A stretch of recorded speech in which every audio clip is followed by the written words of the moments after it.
All right, lesson 10.3, we're going to do a thing called dimensional analysis. And this is where we use things called conversion factors to solve problems. And what we're doing is we're taking our ratios and our rates from the previous two sections and using them here to convert from one rate to another. So first of all, conversion factors, and this is the textbook definition. A fraction whose numerator and denominator represent the same quantity but use different units. Okay, let me stop there for a second and pull this out. Okay, so as an example, we have, here's just three common ones.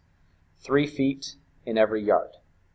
Okay, so we know that 3 feet is equal to a yard. So this conversion factor is set up so that we have the same, in this case, length, but in different units. Or 5,280 feet is a mile. Or 1 pound is 16 ounces. Okay. The thing we have to realize is, and this is the next part, is this fraction is equal to 1 because the numerator and denominator are equal. So even though their units are actually different, we know that if I take 3 feet and divide by 1 yard, the solution is 1 because 3 feet is the same as 1 yard. Anything divided by itself is 1. Now, the other part of these conversion factors, and we're going to get more into the use of these, is if you don't know a conversion, Google it. So if there is some conversion that you're trying to change from one thing to another and you don't know that 3 feet is a yard, for example, I'm just going to use the easy one, Google it. How many feet are in a yard, and vice versa. Okay, so all right, so here's how we what we're going to do. We're going to do some conversions. And we're going to begin in this case by changing 22 gallons to 2 quarts. Now, first of all, one of the things that may help, and we're going to use this thing called the picket fence method. That's just what we call it around here. And this is just a hint. Set up your fraction or your conversions as fractions, and even your values as fractions. And we're going to use the labeling of those to help us cross-reduce. And sometimes it's even easier, maybe not in this case, but down the road, to start by setting up what your solution should be and work backwards from there. Okay? So that being said, here, let me go ahead and I'm going to slide this up here. We got quarts right there. So what we're going to do is we're going to convert 22 gallons to quarts. And so this is why I'm saying, and I'll show you here, I'm going to write my 22 gallons as a fraction, and I'm going to put it over 1 because 22 divided by 1 is still 22. Okay? And then I'm going to use a conversion. Now, as I said, in the end, I want this to be quarts. Okay, so I have to get this to be this. Okay, so what I'm going to do is I'm going to multiply this 22 gallons over 1 as multiply it by a conversion. Okay, and so here's my conversion. There are 4 quarts in 1 gallon. So I'm going to set this up in such a way, and this is where I say set up your conversion as fractions in order to cross-reduce your labels. If I write this conversion with my gallons in the denominator, you'll notice, just like numbers, I am allowed to cross-reduce labels. So I'm going to go 1 gallon down here. I'm going to put my 4 quarts up here. Okay. And then again, noticing that I can cross-reduce those gallons, notice that my only label left is quarts. So when I get all done multiplying these little fractions here together, I end up with quarts, which is what I want. So now 22 times 4, well, that's 88. And then 1 times 1 would be 1. I could put this over 1, but I don't need to. Okay. So in this particular case, I'm now at 88 quarts. Again, using my value, multiplying by its conversion factor, and knowing my outcome needs to be in quarts, I can organize my work ahead of time. Okay. So now, 660 grams to kilograms. All right, so I know I've got 660 grams. I want this when I get done to be kilograms. So I'm going to go over here. I'm going to write that down. That's what I want when I get done. Okay, so now, if you don't know what the conversion from grams to kilograms is, again, you may have to Google it. Okay, this happens to be the conversion. There are 1,000 grams in every 1 kilogram. So now, again, treat this 660 grams as a fraction. We can take all whole numbers and put them over 1. And I'm going to set up my conversion fraction in my picket fence here so that I can cross-reduce my grams out, which means that my grams have to go down here in the bottom. So my 1,000 grams are going to go down here. Okay, my 1 kilogram is going to then go in the top. So if I cross-reduce my grams, okay, you'll notice my answer is now in kilograms, and that's what I want. So again, I can set up, if I think about where I want to go with this, I can set up my conversions in a way to get me there. All right, so now, 660 times 1, well, that is 660. 1 times 1,000 is 1,000. And now if I go one step further and I go 660 divided by 1,000, and that's actually, in many cases, that's just a matter of moving the decimal 3 places to the left. So the decimal would be in the back 1, bounce it 3 places to the left, 0.66 or 660 if you want the 0. But in this case, we end up with 66 hundredths kilograms. So we got less than a kilogram in this particular case.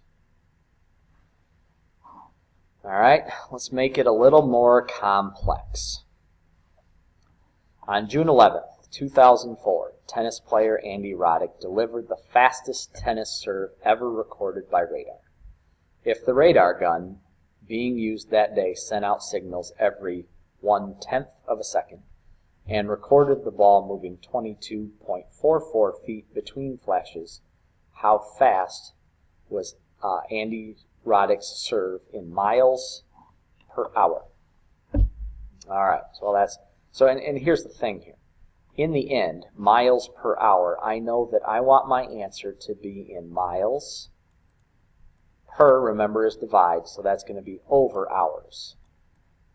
So I need to set up my information in such a way that when I finish, I end up in miles per hour. Okay, so let's start with speed. Now, if we go back to what we had before, speed is measured in feet per second, or at least distance divided by time. So in this case, it's going to end up being 22.44 feet divided by the time, which is 0.1, you want the 0 in front, seconds.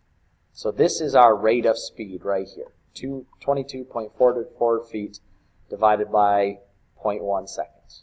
Okay. I need to get these feet and these seconds into miles and into hours. And so it's going to take a few conversions.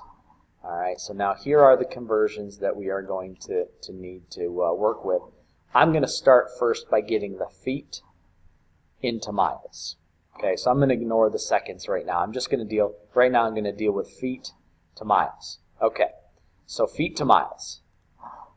So I'm going to go ahead and use this conversion, which you can't see, this conversion down here first. Okay, I want to convert feet to miles. So I know that I'm going to have to put my feet in my conversion on the bottom so I can cross-reduce my feet. My miles will go in the top.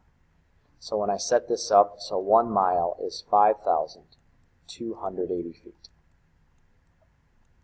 So when I get all finished here, you'll notice that my numerator will be miles. That's what I want. Okay, great. So that conversion will get us from feet into miles. Now I need to get seconds into hours. Probably going to, although you can do it in one step, we're going to do it in 2. We're going to go from seconds to minutes, and then we're going to go from minutes to hours. So here's my seconds to minutes conversion. And you'll notice I want to get rid of the seconds, so my seconds in this case have to go in the top. See, I'm building my fence here. So I can cross-reduce my seconds. So, okay, so 60 seconds is equal to 1 minute. And you'll notice here, right now, if I were to stop right here, just multiply across, I would have miles over minutes. Alright, so I don't want miles over minutes, I want this to be miles over hours. So now I can go ahead and use the second conversion here. And I am now going to multiply, but again, I want to get rid of minutes, so I need to put my minutes up here in the numerator so that I can cross-reduce those minutes, which means obviously hours have to go in the bottom. Okay, so 1 hour is 60 minutes.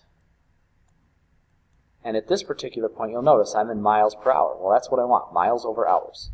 So at this point, you do the math, okay, and you do the multiplication. So I've got my calculator in hand. So I'm going to start with the numerators. 22.44 times 1 times 60 times 60 is 80,784. Over, now I'm going to multiply my denominators. So 1/10 times 5,280 times 1 times 1 is 528. So at this particular point, I have a rate of 80,784 miles per 528 hours. Okay, now if I go ahead and do my division, so if I take my 80,784 and divide by 528, 153 miles per hour. Or if you want to use the MPH, you can. But again, you'll notice I've had my end in mind. What did I want this to say when I got done? And I built my picket fence in a way that I was able to eliminate the units that I didn't want and be left with the units that I want. And at that point, just multiply across and divide. Alright, a car traveled 60 miles per hour on a road in 2 hours. How many feet per second was the car traveling? So when I get done, feet per second. Alright, so right now, I know I'm going 60 miles per hour on a road for 2 hours. And we are going to change this into feet per second. Alright, so if I go 60 miles per hour, 60 miles over, which by the way, my conversions that I need in this case are probably these. Alright, fine. 60 miles per hour. So 60 miles over 1 hour. Okay, so there is my speed. And I'm going to change this into feet per second. Now the question in this particular case is, do I really need the 2 hours? Well, the answer to that is no. The 2 hours is just extra stuff. Here is our speed to begin with, 60 miles in 1 hour.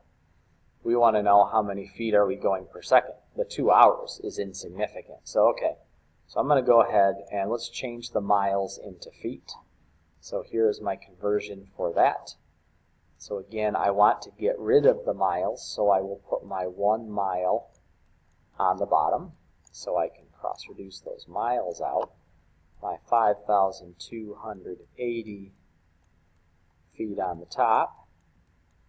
And at this point, I am now currently I'm in feet per hour. If I were to stop right here, just multiply and so on, and simplify, I would be in feet per hour. I don't want feet per hour though. So we need, but we are done with the distance part of it, or are done. Okay, as far as our length, we're done there. So now we can worry about the time part of it. Okay, so let's go ahead and we've got hours. So let's go ahead and convert, in this case, I guess, backwards to what we did on the previous problem. 1 hour. Okay, and I'm putting hours in this case in the numerator so I can cross-reduce those, is 60 minutes. Okay, so now if I were to stop, I would be in feet per minute. Okay, but I don't want feet per minute, I want seconds. So in this particular case, 1 minute is 60 seconds. And at this point, multiply and reduce, which actually, if you really notice this, I can cross-reduce those 60s right now. And then now, so it ends up basically being 5,280 over, let's see, 60? Yeah, 60. So 5,280 divided by 60 is 88.